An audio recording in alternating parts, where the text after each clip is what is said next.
We humans can learn a lot from geese. Yes, that's right, geese. In fact, in 1991, the famous anthropologist Angelus Arian gave a speech called Lessons from Geese. And what follows is my take on that story.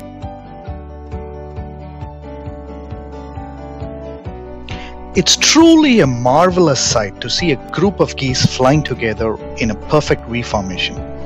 Research has shown that as each goose flaps its wings, an intense uplift is created for the birds behind them.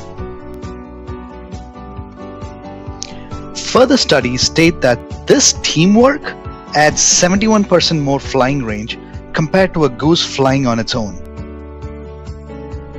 So the first leadership lesson is that partnerships and teamwork rule the day.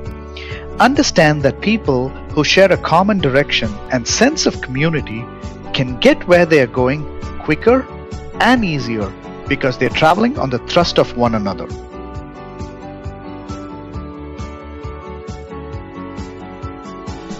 When a goose falls out of formation, it suddenly feels the drag and resistance of flying alone.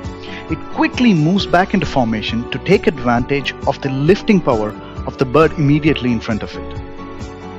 The second leadership lesson is that once you've established a good team, stay together and work together. Sure, times will get tough and you may become annoyed with one another from time to time, but synergy cannot be created by a single person working in isolation.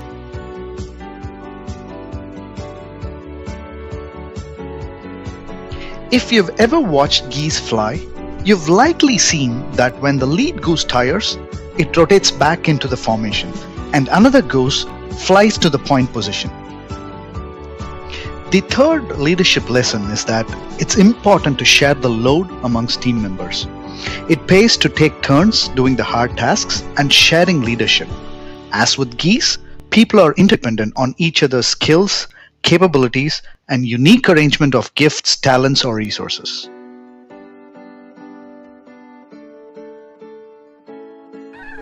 While it's not always possible to hear from the ground, geese are a noisy bunch when flying in the air. There are several theories of why this is. One theory is that the geese honk to encourage each other, while another theory hypothesizes that the honking is used to communicate where each goose is. No matter the reason for goose honking, it goes without saying that our honking is encouraging.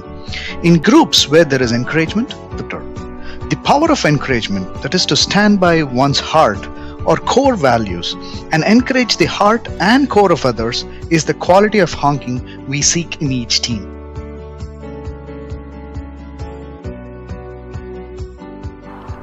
An interesting fact is that when a goose gets sick, wounded, or even shot down, two other geese drop out of formation and follow it down to help or protect it. They stay with it until it dies or is able to fly again. Then they launch out with another formation or go catch up with their previous flock. The best teams I've ever been on were made of people who genuinely cared for each other and would always help each other no matter the situation. It seems geese figured this out a long time ago.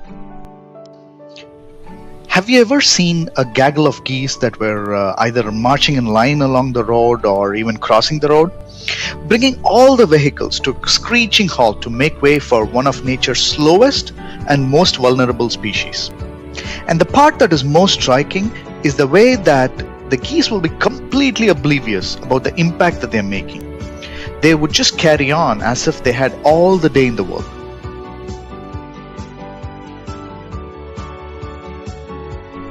With all that is going on around them on the road, the adult geese make sure to keep everyone in line and care for their young. Sometimes, leaders can get so caught up in their projects or problems that they fail to keep their ship in order, keep folks informed, and consider everyone's needs. Steady leadership demands that even in the most difficult situations, leaders remember those that are most vulnerable and also critical to their success, namely their people.